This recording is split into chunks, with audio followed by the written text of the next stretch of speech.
Olá, amigos da Revolução Industrial Brasileira, mais uma vez aqui com vocês. Vamos trazer uma entrevista interessantíssima sobre um dos assuntos mais caros aqui ao canal, que é o processo de desindustrialização do Brasil.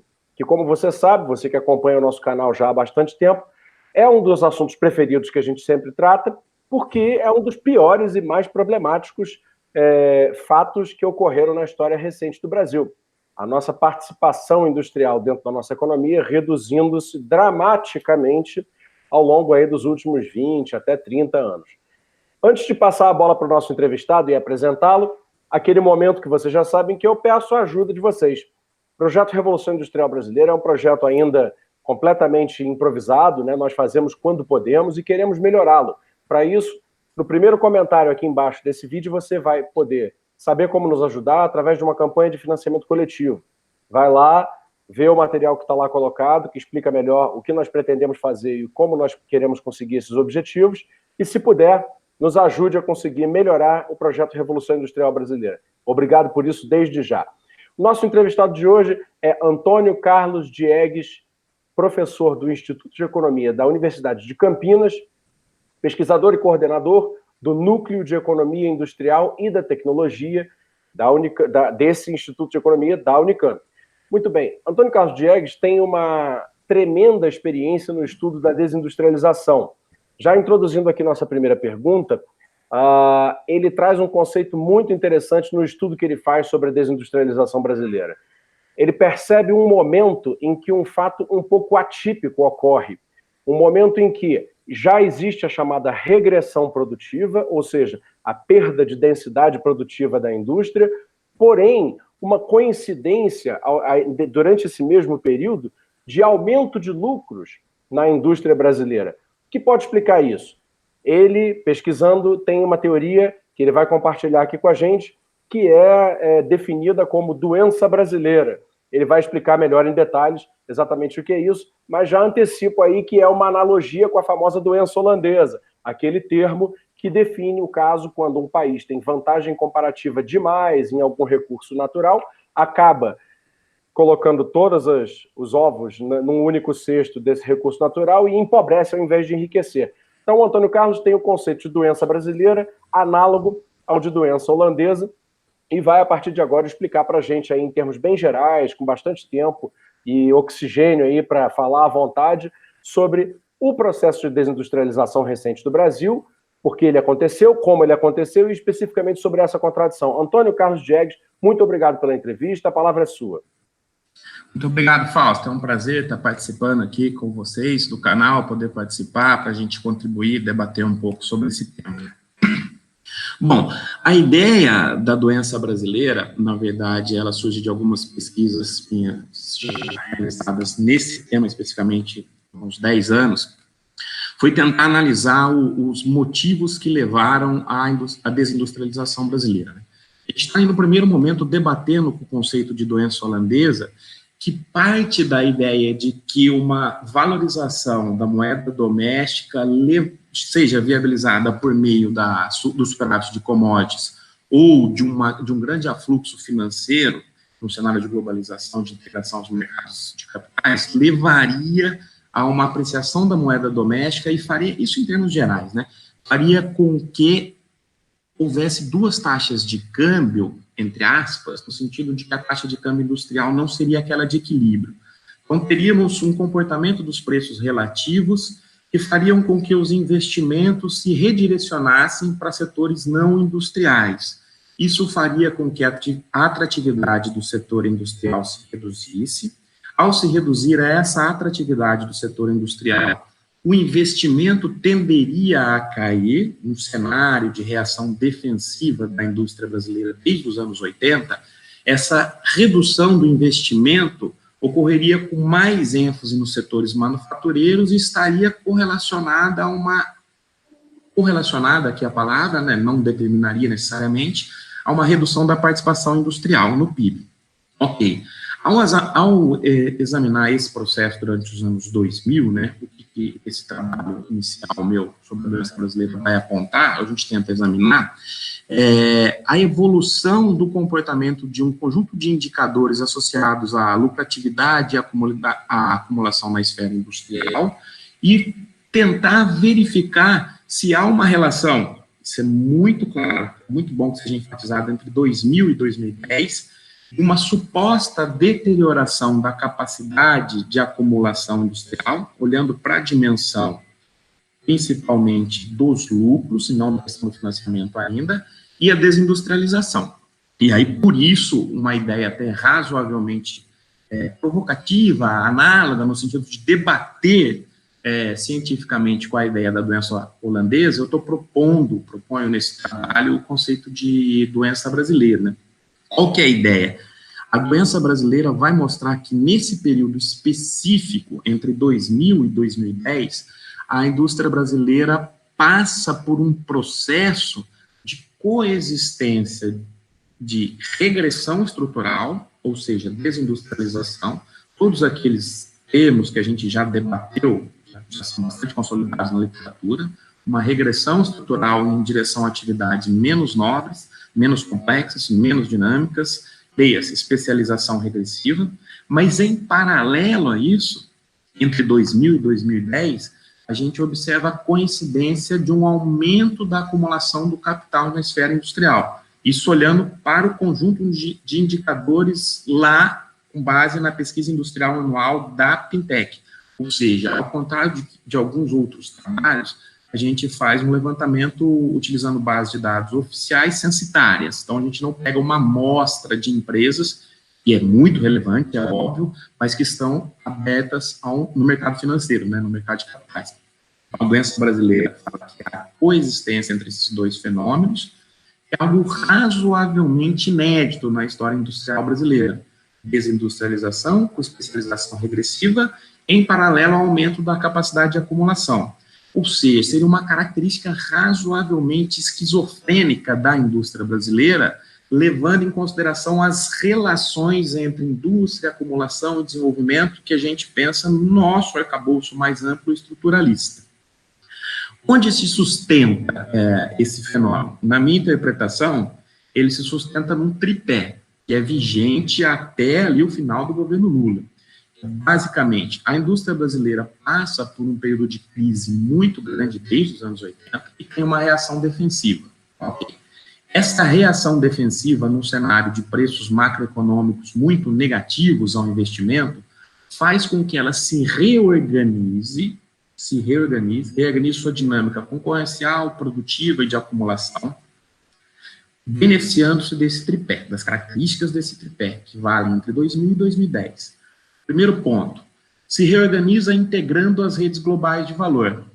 Integrando-se como? Integrando-se de maneira essencialmente importadora. Então, essas empresas industriais brasileiras se integram às cadeias globais de valor, importando partes, peças e componentes que são comercializados. Esse fenômeno é mais intenso quanto mais tecnologicamente dinâmico é o setor. Ao se integrar a essas cadeias, num cenário de consolidação da fábrica asiática, China jogando o preço dos produtos industrializados comoditizados para baixo, comoditizados eletrônicos, leia-se, e de apreciação da moeda local. Então, ao se integrar nessas cadeias, a indústria brasileira consegue ter acesso a insumos, partes, peças e componentes a preços mais baratos e consegue reorganizar sua lógica de acumulação quase como uma maquila introvertida. Esse é o primeiro ponto. Então, a apreciação cambial, ao contrário do que sugeria uma relação clássica entre variação da taxa de câmbio e industrialização, nesse período específico, eu defendo que ela contribui positivamente para o potencial de acumulação. Não quer dizer que isso vai levar a uma transformação estrutural, ao contrário disso. Segundo ponto desse tripé, há nesse período um boom de commodities, como a gente sabe, né, o ciclo de commodities puxado pela China. Os setores intensivos de recursos naturais da indústria brasileira também se integram fortemente a as cadeias de suprimento globais desses produtos e se beneficiam desse boom, tanto por meio de efeito preço e efeito quantidade. Ou seja, então eu tenho um crescimento também nos setores intensivos de recursos naturais com um potencial de acumulação maior. E o terceiro elemento é, eu tenho um período de razoável pujança econômica nesse período, com distribuição de renda, aumento do salário mínimo, aumento do crédito, formação de um proto-mercado consumidor de massas e com aumento do poder de compra do salário mínimo e do salário médio em dólar também. Ou seja, então eu consigo ter um certo dinamismo interno para dar vazão a essa lógica de organização. Isso entre 2000 e 2010. Pós 2010, esse tripé é ruim, e a partir daí a gente tem um prevalecimento, uma continuidade do modelo de regressão estrutural, mas com reversão da capacidade de acumulação da indústria. Isso vai dar origem a outras interpretações que a gente tem desenvolvendo nos últimos tempos, de tentar entender os limites da contribuição da indústria ao desenvolvimento brasileiro. Muito interessante tudo isso, Antônio Carlos. Na realidade, tem tantas questões aí envolvidas que é até difícil engatar as perguntas, mas eu te perguntaria o seguinte, esse período de 2000 a 2010, né, que é reconhecido na história como um período de pujança, ele, portanto, segundo a sua interpretação, esconde dentro da acumulação positiva do setor industrial, esconde a sua regressão produtiva, ou sua especialização regressiva, ou seja, a sua perda de capacidade tecnológica, a sua perda de capacidade de desenvolver inovação e, portanto, um comprometimento do seu desempenho de médio e longo prazo. Quando, então, vem a década seguinte, alguma coisa muda e esse problema meio que se desnuda. E aí a desindustrialização, inclusive, acelera bastante. O que exatamente mudou em 2010? Foi apenas a questão da apreciação cambial em função do fim do superciclo das commodities? E já engato também a seguinte questão. As políticas industriais que vinham sendo feitas até 2010 e que deixaram de ser feitas já nessa nova década, né, que acaba de terminar esse ano, elas contribuíram para desnudar esse problema da indústria, aprofundar o problema da indústria? Legal. 2010 a gente coloca assim como um marco, né? É óbvio que o conjunto de fatores vai se avolumando, né? Mas basicamente o que eu estou propondo nessa transição é que esse tripé se desarticula. Primeiro, eu tenho claramente ali no primeiro governo Dilma uma tendência clara de atuar com os instrumentos de política monetária dentro dos marcos do tripé, claro, dentro das limitações do cenário internacional, mas tentar viabilizar um processo de desvalorização da moeda nacional. Então, esse é o primeiro ponto. Na interpretação que eu coloco nos trabalhos e olhando lá para os dados, a gente vê que, num primeiro momento, essa desvalorização da moeda tem impactos negativos para o potencial de acumulação da indústria. Por quê? Porque eu tenho uma estrutura industrial brasileira com uma espécie de maquila invertida, já integrada às cadeias globais de valor, principalmente os segmentos mais nobres, durante a década anterior e até um período razoavelmente anterior. Ou seja, então eu tenho empresas industriais importando partes, peças e componentes integradas em redes, num momento de desadensamento produtivo doméstico e destruição dessas cadeias. Quando eu me integro essas redes e eu tenho uma reversão dos preços relativos via câmbio, a capacidade de acumulação se reduz. Por quê? Porque os meus custos industriais aumentam e eu não tenho fornecedores domésticos.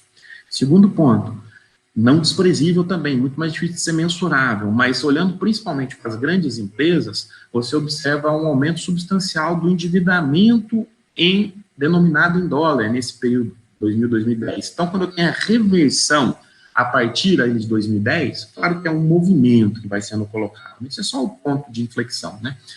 Eu tenho um aumento dos custos financeiros não desprezíveis para as empresas domésticas também alavancadas em dólar e integradas às cadeias. O primeiro ponto do tripé, apesar de no longo prazo tender a ter efeitos corretos, se as políticas industriais forem as adequadas o suficiente, eu tenho essa reversão. Segundo ponto do tripé, e ruim, né? Pós ali crise de 2008, eu tenho um novo normal, né? Entre aspas, talvez estejamos à beira de mais um novo normal agora nesse momento, né? Que estamos março de 2020, né? Mas eu tenho ali um novo normal ali de patamar de crescimento da economia chinesa, que sai de 10% ao ano desde 78 até 2007, 2008, e cai para 6%, tudo bem, ainda é gigantesco, mas é uma queda de 30%, 40%, dependendo do ano. Eu tenho o impacto dessa queda na demanda e no preço das commodities. Ou seja, aquele segundo elemento que sustentava o tripé passa a ser muito mais oscilante, seja no que diz respeito a volume, seja no que diz respeito a preço. Então, eu tenho uma redução do potencial aí de acumulação a partir dessa dinâmica também. Terceiro elemento, RUI, aquele ensaio desenvolvimentista baseado numa lógica de aumento do salário mínimo, distribuição de renda, formalização do emprego, aumento do crédito, integração de uma parcela crescente, ainda com limites mais crescentes da população de baixa renda na economia, ele vai ruindo por N fatores, que não caberia aqui nesse vídeo nosso a gente debater, mas isso também tem ligação, na minha interpretação, com a incapacidade de eu ter uma transformação estrutural positiva que sustente o aumento da produtividade e o aumento de emprego de qualidade na dimensão industrial, amenizando o conflito distributivo. Isso é um tema interessante para a gente pensar. Mas isso ruim. Então, a partir desse ponto, esse terceiro ponto do pilar, terceiro elemento do pilar, também deixa de ter sustentabilidade, o que faz com que a conjugação desses elementos desnude de uma vez por todas a fraqueza da indústria no que diz respeito à dimensão produtiva. Olhando agora para as políticas, aí a interpretação que eu tenho, estamos construindo coletivamente, inclusive, é de que esse processo de regressão estrutural da indústria brasileira, ele já vem desde pelo menos a década de 80, ele se aprofunda nos anos 2000, mas ele toma formas distintas ao se materializar numa forma de integração às cadeias globais de valor, tal qual citei anteriormente. E, apesar da gente ter tido esforços de política industrial, em alguns casos não desprezíveis, desde lá de 2003 até 2014, 2015, temos a PITSE, a PDP, o Brasil Maior, e por aí vai, né? Então, a ideia é a de que há uma certa, pelo menos na minha interpretação, uma certa incompatibilidade entre os instrumentos de política industrial e a institucionalidade de política industrial e as novas relações entre indústria e desenvolvimento. O que eu estou querendo dizer? Dadas as formas de reorganização da indústria no Brasil e no mundo, dada a transição para um paradigma produtivo muito mais fluido, que a gente tem chamado de estruturas fluidas, provocativamente mesmo, porque a ideia de estrutura não traz consigo, pelo menos a pior, a ideia de fluidez, né? Mas é provocativo mesmo, a gente discute mais detalhes. A ideia é de que esse novo paradigma, muito mais fluido, com a relação entre indústria, serviços, como a indústria pode contribuir para o desenvolvimento, ele exige um novo paradigma, ou pelo menos parcialmente exige um novo paradigma de política industrial. De política industrial que repense a relação entre indústria e desenvolvimento. Em nenhum momento, em hipótese alguma, gostaria de frisar isso, há um descarte da importância da indústria do desenvolvimento. Ao contrário, isso se exacerba, só que as mediações, na minha interpretação, são distintas. Em alguns casos, claro, setores mais tradicionais não, mas em alguns casos sim. Então, essas mediações distintas exigem uma reorganização do paradigma de política industrial e também da institucionalidade de política industrial, que é bem mais complexo, para levar em consideração esses elementos. E, na minha interpretação e de alguns colegas, talvez esse tenha sido um dos elementos adicionais para limitar a eficácia da política industrial brasileira no período de um ensaio desenvolvimentista recente. Esse é um dos elementos, é bom frisar. É claro que os preços macroeconômicos errados na maior parte do período têm um impacto importante, a estrutura de propriedade do capital brasileiro tem um elemento, uma produção muito importante, os ciclos internacionais, e por aí vai, a dificuldade de você reorganizar uma convenção produtivista, entre muitas aspas, no Brasil, os elementos de economia política da política industrial têm, talvez, elementos mais importantes ainda, mas essa dificuldade de se entender as novas relações entre política industrial e desenvolvimento, na minha interpretação, é um dos elementos importantes para a gente desnudar as dificuldades de se fomentar esse processo de transformação estrutural, mesmo num cenário de relativa pujança no período Lula, com dinamismo interno. Entendi, e na verdade me alegra muito que você tenha mencionado isso, porque você sabe, eu já comentei aqui, as pessoas que assistem aqui esse canal já sabem disso, porque eu vivo falando, mas eu comentei com você até antes da entrevista, eu sou um profissional de imprensa setorial, né, e que na minha posição sou levado a testemunhar muito de perto as transformações dos setores industriais, claro que não de todos, né, mas de vários subsetores, né, da indústria, e não fico restrito ao Brasil, né? Eu vejo isso em vários lugares aí do hemisfério ocidental e em algumas partes da Ásia. Então eu poderia te falar que, sim, de fato, o retrato daquilo que se enxerga hoje na indústria de ponta, né? É uma indústria que casa muito bem com a sua definição de estruturas fluidas, né? Já é uma indústria que oscila periodicamente entre ser indústria e ser serviços. É uma indústria muito intensiva de conhecimento, cuja produção em série muitas vezes está resumida à produção de projetos, né, e tecnologias e patentes. É uma indústria cujo percentual de produto estocado caiu muito. É uma indústria capaz, por exemplo, de customizar produtos e desenvolver soluções caso a caso, e que cada vez mais tem um percentual cada vez maior de sua receita proveniente dessas customizações. Então, frequentemente já se notam empresas, né, que são nomes tradicionais dos setores industriais de vários países do mundo, se tornando empresas de soluções industriais, né? E que dentro delas, né, se configuram mais como universidades produtivas, em muitos casos, do que como indústrias fordistas, tayloristas, né, que são aquelas grandes linhas de produção em que basicamente você tem o operariado ali apertando os parafusos, a famosa cena do Charlie Chaplin em tempos modernos, né, satirizando já há quase 100 anos, e que infelizmente eu percebo que em alguns casos de debate, e aí eu não estou falando especificamente de ninguém, mas eu percebo que existe em alguns casos de debate uma visão ainda muito industrial da indústria, né? Uma visão que não capta exatamente essas transformações de flexibilização do modo, do motivo e da finalidade mesmo de produção dessas unidades industriais. E isso não deve ser confundido, porque eu, como vejo tudo muito de perto, inclusive dialogo com eles, né, não pode ser confundido, Antônio Carlos, com a ideia de que os serviços substituíram a indústria, porque indo a essas empresas, você percebe que mudou-se a maneira de ser indústria, mas elas são mais industriais do que nunca, né, porque elas são bem produtoras de elementos materiais, dependem de produção física, não são apenas prestadores de serviço vulgarmente chamados assim.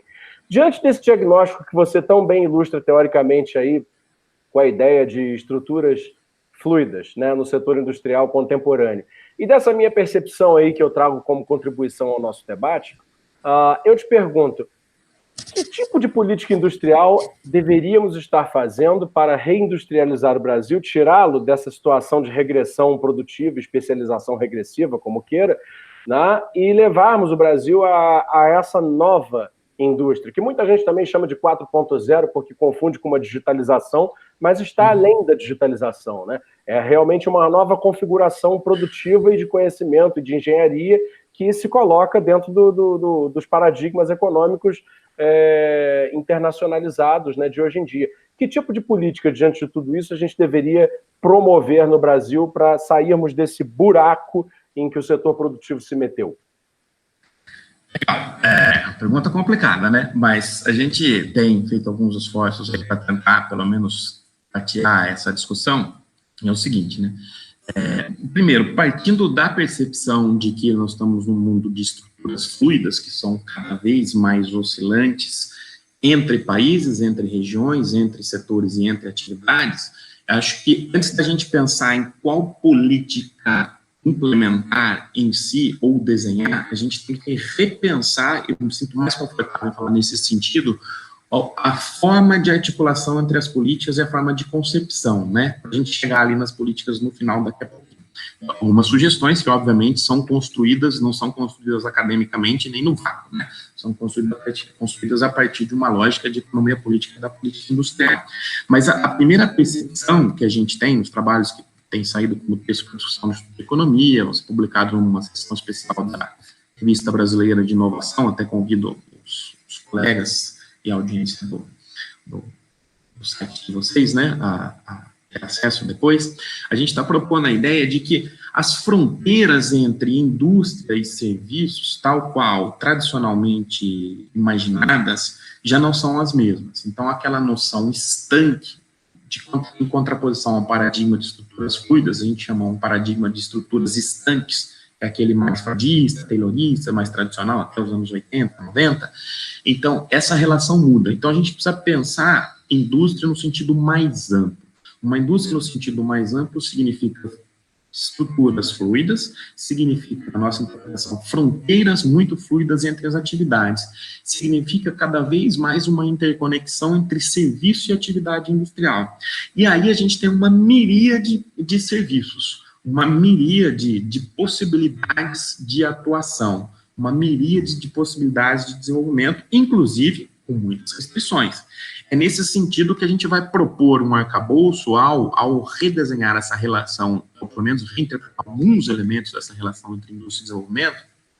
No nosso trabalho, meu do professor José Eduardo Roselino, meu parceiro de pesquisa, a gente vai olhar para essa ideia do arcabouço de política industrial, e a primeira constatação que a gente faz é o seguinte: olha, eu preciso ter uma certa, ao redesenhar esse arcabouço, eu preciso ter um conjunto de condicionantes. Primeiro, preciso entender como estão organizadas as redes globais de produção. Eu tenho diversas formas. Segundo, preciso entender as diversas formas de materialização dessas redes. Eu tenho elos baseados em... Por quê? Porque isso vai me dar diferentes possibilidades e restrições de políticas depois. Tenho elos baseados em mandatos regionais, mandatos por competência, mandatos via custo. Será que faz sentido pensar numa política industrial brasileira para elos em mandatos via custo? Não, na nossa interpretação não. Mas parece que a interpretação do mainstream vai toda nessa direção, ou pelo menos uma parcela importante nessa.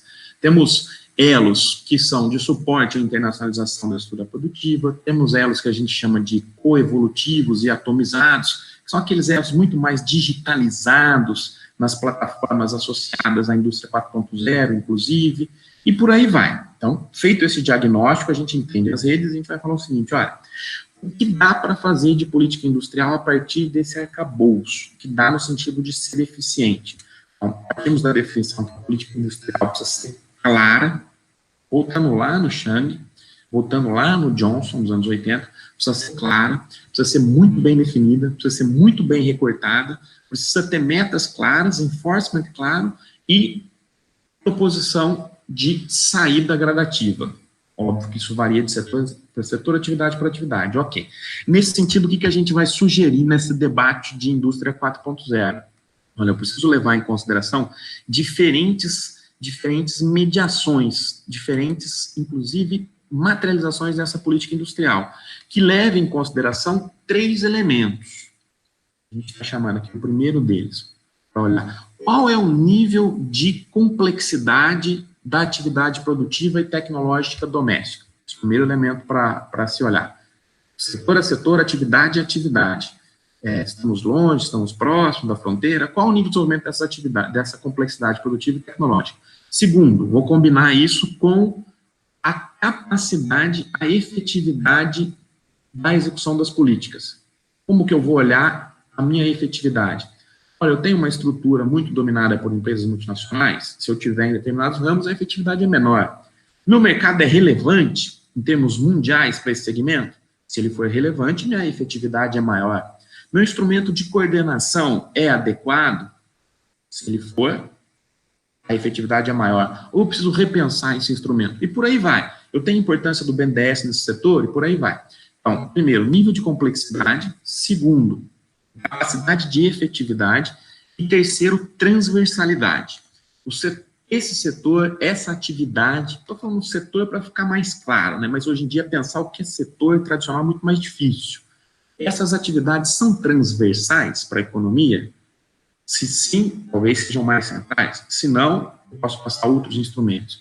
Aí o que a gente sugere é, combinando esses 3 elementos, numa matrizinha, a gente sugere 4 grandes diretrizes de política industrial. Isso tem que olhar para área por área. Então, sua pergunta, qual seria o caminho, né? Que a gente, pelo menos, pavimenta algumas direções para a gente debater nesse sentido, né? O que estamos sugerindo? Em setores em que eu tenho um alto nível de competência tecnológica e produtiva doméstica, com um alto grau de efetividade, em setores transversais, ou seja, é o nobre, é o filé mignon, em geral, sobre o que a gente debate política industrial, em geral, sobre tudo aquilo que a gente constrói os argumentos analíticos de política industrial, onde eu tenho elevada competência e onde eu tenho elevado grau de efetividade. Aqui, as políticas deveriam ser no sentido de se fomentar o desenvolvimento tecnológico local. Um conjunto de diretrizes. A gente pode falar de instrumentos. Instrumentos talvez não sejam mais adequados para esse foro, né? Mas, basicamente, reforço do Sistema Nacional de Inovação, das atividades inovativas, toda aquela discussão que a gente já conhece. Agora, essa é uma parcela do nosso segmento industrial e, muito provavelmente, a menos relevante. E, muitas vezes, os instrumentos de política industrial são desenhados a partir dessa concepção, pelo menos na nossa interpretação. Aí a gente tem mais 3 quadrantes aqui na nossa tipologia. Eu tenho algumas outras áreas em que o grau de efetividade da política industrial é razoavelmente elevado, mas o nível de competência produtiva e tecnológica doméstica, não. Aí não faz sentido, na nossa interpretação, eu pensar em políticas desenhadas para o fomento ao desenvolvimento tecnológico local. Talvez faça mais, não é que não faz sentido, talvez faça menos sentido, né? Vai fazer mais sentido eu pensar num fomento a atividades de médio valor agregado, vinculadas à estrutura produtiva doméstica. Talvez aqui esteja a maior parte das nossas sugestões de política industrial. Olha, eu tenho uma estrutura produtiva doméstica ainda razoavelmente diversificada, complexa, eu tenho muitos setores e muitas atividades no qual o mercado brasileiro é relevante para o mundo, eu tenho um grau razoavelmente elevado de instrumentos, mesmo com um movimento recente de desmobilização desses instrumentos, né? Mas o nível de competência tecnológica produtiva não é razoavelmente elevado. Então, aqui talvez faça sentido eu fomentar atividades de médio valor agregado, que se beneficiem dessa proximidade entre serviços e serviço de alto valor adicionado, eu estou falando, né, ou de médio valor adicionado, não estou falando de serviço de baixo valor, né, a estrutura produtiva doméstica. Então, talvez aqui eu tenha uma certa proteção natural do mercado e uma capacidade de efetividade maior, o que teria uma contribuição importante para o desenvolvimento na dimensão produtiva para um país de renda média como o nosso. Mas eu tenho mais 2 quadrantes da nossa tipologia que a gente vai discutir o seguinte, olha, tem áreas em que o grau de efetividade da política industrial é baixo, só que eu tenho um elevado nível de competências tecnológicas e produtivas domésticas. Eu estou falando do que, basicamente? Eu estou falando, basicamente, de áreas disruptivas, não tão disruptivas, mas associadas a tecnologias disruptivas e a uma miríade de nichos de serviços intensivos em conhecimento. Isso é razoavelmente pouco debatido no Brasil, mas a indústria de serviços de informação e comunicação brasileira é uma indústria de relativo destaque no cenário mundial. Principalmente quando olhando para a estrutura produtiva como um todo. Estou pensando em software pacote, tradicional, horizontal, pensando aqueles vinculados à estrutura produtiva. Então, aqui, quando eu tenho um nível de competência razoavelmente elevado, mas eu tenho uma dificuldade de fazer políticas efetivas, talvez o conjunto de políticas seja um pouco mais sistêmico, um pouco menos setorial tradicional. Seria muito mais vinculada ao financiamento de empresas de base tecnológica. Financiamento nas suas N dimensões e também apoio nas suas N dimensões. Então, aqui, a capacidade de atuação direta seria talvez um pouco menor, Claro que pegando nicho, pegando segmentos, a gente pode utilizar compras públicas, ok, mas isso é uma tipologia, né? E o quarto ponto, talvez seja um pouco mais polêmico aqui, talvez, é pensar o seguinte: olha, em áreas em que nós temos baixas competências produtivas, tecnológicas e organizacionais, e que a efetividade da política industrial é muito baixa, e além disso, essas áreas são transversais, ou seja, são muito importantes para o crescimento da produtividade da economia como um todo, aí talvez, pensando na lógica de estruturas fluidas, o que a gente sugere é políticas que vão no sentido de viabilizar a incorporação de tecnologia, com o fomento à sua difusão, olhando lá tanto para extensionismo produtivo, como até como uma espécie de um extensionismo tecnológico, como ocorre muito nos países desenvolvidos, inclusive nos Estados Unidos, há muitos e muitas décadas. Então, ou seja, áreas em que a efetividade é razoavelmente pequena, o padrão tecnológico é concentrado globalmente, as empresas multinacionais com uma capacidade tecnológica gigantesca, concorrem com uma estrutura empresarial frágil, tecnologicamente pouco dinâmica, dificuldade de financiamento, mas as tecnologias são chaves, talvez um fomento à internalização, à incorporação, é óbvio, com um estímulo à integração doméstica, não é aquela ideia de só você ter enclaves, não é isso, né? Mas talvez a política vá nessa direção. Então, o que a gente sugere, pensando nesse paradigma de estruturas fluidas, é uma modulação de políticas de acordo com esses três elementos: grau de competências, grau de efetividade, de transversalidade, tudo isso variando segundo atividades e setores e redesenhando políticas, levando em consideração que não necessariamente eu vou ter um adensamento produtivo generalizado, tal qual observado no padrão fordista ou no padrão que a gente chama de estanque, de maneira generalizada na economia. Não, isso não seja desejável, talvez não seja mais possível numa estrutura produtiva fluida no mundo todo. Então, balizar a política industrial e as estruturas institucionais nesse sentido. E aí, rapidamente, só para a gente apontar para a finalização, quando a gente pensa em indústria 4.0, qual que é a nossa sugestão? Ainda em construção, né? A partir desse arcabouço também, mas olhar com bastante clareza a participação das atividades intensivas em conhecimento de alto valor agregado. Ou seja, parece que a fortaleza maior, se há que é uma fortaleza da estrutura produtiva brasileira na transição para esse paradigma, é aquele muito mais vinculado à prestação de serviços de alto valor agregado, onde a proximidade com o mercado faz diferença, onde as competências em termos de modelos de negócio, é algo que parece trivial, mas não é, quando a gente olha para outros competidores como China e Índia, faz diferença. Ou seja, você crescer, você está perto, você dá algo mais do que só o serviço intensivo em TI, mas dá num pacote o serviço intensivo em engenharia, em conhecimento, em relacionamento de mercado, uma solução de tecnologia. Parece que as nossas possibilidades, pelo menos na nossa interpretação, estão mais concentradas nessas atividades vinculadas à estrutura produtiva doméstica. Por quê?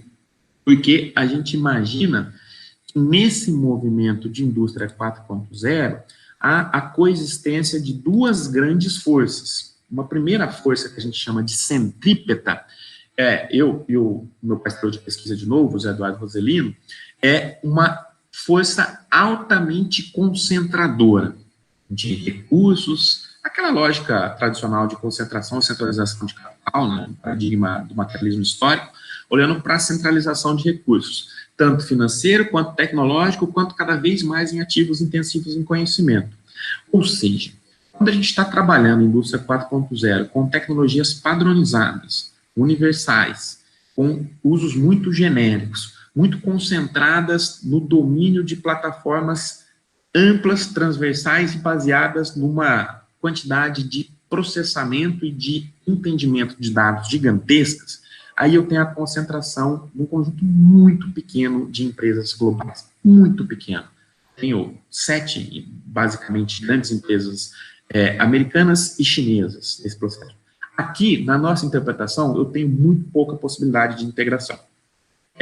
Talvez o que a gente tenha de possibilidade de integração é na onde ocorre o que a gente chama de força centrífuga. A gente imagina que há coexistência dentro dessas duas forças. No mesmo tempo, tem a concentração gigantesca no que é core. É óbvio que a maior parte do valor vai estar concentrada aqui, não tem dúvida disso, mas eu tenho dado o elevado dinamismo tecnológico, a miríade de segmentos que vai surgir, que está surgindo a partir dessas transformações, uma força centrífuga que abre possibilidades de atuação em uma vasta gama de atividades, praticamente infindável. A gente aposta na atuação nesses segmentos intensivos em conhecimentos vinculados na estrutura produtiva doméstica. Quando a gente olha segmento por segmento, talvez cada um deles não represente muito. Mas para um país de renda média, quando você soma, quando você integra, quando você está olhando para competências que historicamente são construídas aqui, ou foram construídas, afinal a gente tem um processo de industrialização virtuoso durante pelo menos 50 anos, entre 30 e 80, então você teria uma possibilidade de complementarmente a outras estratégias entrar nesses segmentos. Mais ou menos nessa direção que a gente tem visualizado as possibilidades, ainda em construção. Mas tudo isso precisa levar em consideração uma reconfiguração do paradigma de formulação de política industrial na nossa leitura. Eu não sei se o público conseguiu visualizar um pouco mais concretamente tudo que você falou. Esperaria que sim, porque isso é um assunto que quem está mais dentro dos setores industriais tem mais facilidade de compreender. Enquanto você falava, por exemplo, da separação do paradigma, né, colocado no mundo contemporâneo entre uma força centrípeta, ou seja, aquela que é concentradora, e uma força centrífuga, aquela que é dispersora, vinha na minha cabeça exatamente o conhecimento prático, né, que eu detenho pela minha atividade profissional, de setores que são praticamente castelos tecnológicos, são inatingíveis, né? Seriam aqueles que compõem o panorama do centrípeto, né? Essa força centrípeta. Isso. Que é a fronteira da fronteira da fronteira da disputa pelo máximo recurso econômico do mundo atual. E aí a gente está, obviamente, falando do 5G, estamos falando, obviamente, da impressão 3D de coisas já muito além de uma simples casa, de uma simples peça plástica. Obviamente, estamos falando do Big Data, da inteligência artificial para aplicações as mais variadas do mundo, da internet das coisas, etc, etc. Agora, existe todo um mercado, né, que continua vivo, né? De coisas, objetos, né, todo tipo de atividade que continua sendo, né, produzido e reproduzido no mundo, que, ao que parece da sua fala, é onde se encontra a força centrífuga. Ora, a fronteira da fronteira tecnológica não está preocupada, por exemplo, em fazer maquinário cuja tecnologia está consolidada, como, por exemplo, veículos tradicionais, né? Veículos tradicionais talvez estejam migrando, ainda que sejam de alta complexidade, ainda considerados como de alta complexidade, talvez estejam migrando para esse ramo maior da força centrífuga, onde as oportunidades se abrem. Não à toa, países, inclusive africanos, por exemplo, já são produtores de automóveis, né? Não à toa, até pouco tempo, até a mesma Bolívia já estava produzindo um automóvel, inclusive elétrico, né? E eu imagino que seja por aí que vá na direção na qual você aponta a possibilidade de reinserção produtiva industrial de maior complexidade do Brasil, que seria no panorama da força centrífuga, né? E aí eu te deixo aberto, já não é uma pergunta, é mais uma colocação para a gente terminar o nosso debate aqui. Que tipo de exemplos, né, você consegue complementar a respeito desse universo bastante amplo de possibilidades que nós ainda temos, de fios para puxar de onde se pode reindustrializar o Brasil? Eu acho que legal, né, para a gente concluir assim, quando a gente olha para a força centrífuga, na verdade, eu acho que as possibilidades são maiores ainda do que a gente colocou agora no nosso debate. Por quê? Porque essas forças centrífugas também se apresentam em tecnologias dinâmicas, ou seja, então eu tenho por um lado, em alguns setores mais tradicionais, perdendo um certo interesse econômico em alguns países líderes, mas mesmo em algumas áreas nobres, eu tenho segmentos dessas atividades que têm uma tendência centrífuga.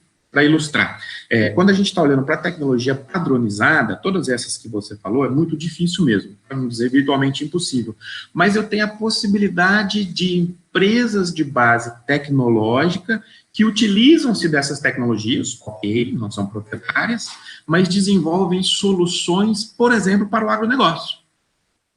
Eu tenho um vetor dinâmico na economia brasileira para o agronegócio, que eu tenho a possibilidade de espraiar aumentos de produtividade ainda gigantesco, talvez utilizando-se dessas tecnologias a partir da integração doméstica.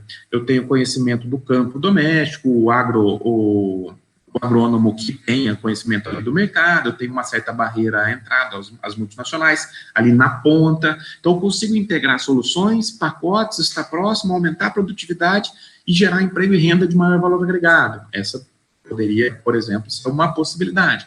Por outro lado, oferecimento de serviços de médio e alto valor agregado para empresas de médio porte, inclusive em termos de extensionismo tecnológico, atualização produtiva, utilizando esses pacotes, essa seria uma possibilidade. Olhando aqui naquela tipologia que a gente pensou, eu posso imaginar para o agronegócio uma construção ou um reforço daquilo que já há, de certa maneira, de uma base material produtiva de máquinas e equipamentos vinculada ao agronegócio. Por outro lado, um conjunto de bens e serviços públicos, complexo da saúde, serviços de saneamento, habitação, olhando aí para a ideia do 5G, da Smart Cities, eu não estou falando aqui dominar, controlar essas tecnologias, mas utilizá-las de alguma maneira a partir dos provedores locais de serviços de conhecimento, adequando às nossas realidades e resolvendo os nossos problemas. Isso pode ser um caminho, né? Por outro lado, integrar as redes, talvez em áreas de média intensidade tecnológica, onde eu tenho uma efetividade maior, um mercado de consumo doméstico maior, e onde as tecnologias não sejam tão padronizadas. Por exemplo, talvez combinar todos esses elementos para, de alguma maneira ou de outra, eu nem diria reindustrializar o Brasil. Eu finalizo assim, provocativamente, né? Porque reindustrializar, é óbvio que é isso que queremos, né? Mas pode dar uma conotação de voltar a um paradigma estanque. Como a gente está imaginando que é um paradigma fluido, seria uma reconstrução ou uma construção a partir de um novo paradigma. É claro que seria uma reindustrialização, né? Mas não seria uma no sentido de retornar àquele paradigma. Então, essas seriam algumas possibilidades para a gente pensar. Talvez a gente esteja próximo, então, de cunhar aqui nessa nossa entrevista o termo, quem sabe, neo-industrialização do Brasil, né? Poderia ser uma possibilidade. Ô Antônio Carlos, eu queria te agradecer demais por essa entrevista. Isso aqui foi mais do que uma entrevista, foi uma aula. Te convido para retornar outras vezes. É um assunto que é inesgotável e eu acho que a Revolução Industrial Brasileira, né, nosso ainda humilde canal no YouTube, que quer se tornar outras coisas no futuro, está se tornando, está se consolidando o espaço, né, de comunicação aí na internet, né, para discutir esse tipo de coisa. Então, você se sinta absolutamente à vontade de retornar, colocar outras visões, outros níveis, né, da sua pesquisa em outras oportunidades. E eu queria deixar aberto aí, já te agradecendo, a possibilidade de você se despedir, fazer alguma consideração final, tá bom? Para a gente terminar a nossa entrevista. Bom, muito obrigado, Fausto. Eu que agradeço o convite, foi um prazer participar com vocês, com a sua audiência, a gente compartilhar algumas ideias. Peço desculpas ao pessoal aí se eu falei muito rápido, às vezes em termos muito acadêmicos, porque é um assunto profundo, né?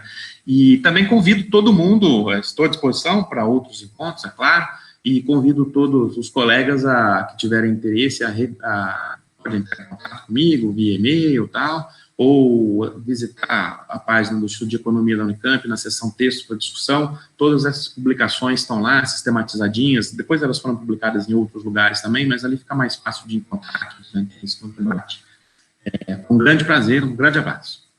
Muito bem. Esse foi Antônio Carlos Diegues, do Instituto de Economia da Universidade de Campinas, também coordenador do Núcleo de Economia Industrial e da Tecnologia, aqui na Revolução Industrial Brasileira. Muito obrigado, pessoal. Se inscreva no canal, apoie aqui o financiamento coletivo do projeto. Até uma próxima grande entrevista. Tchau.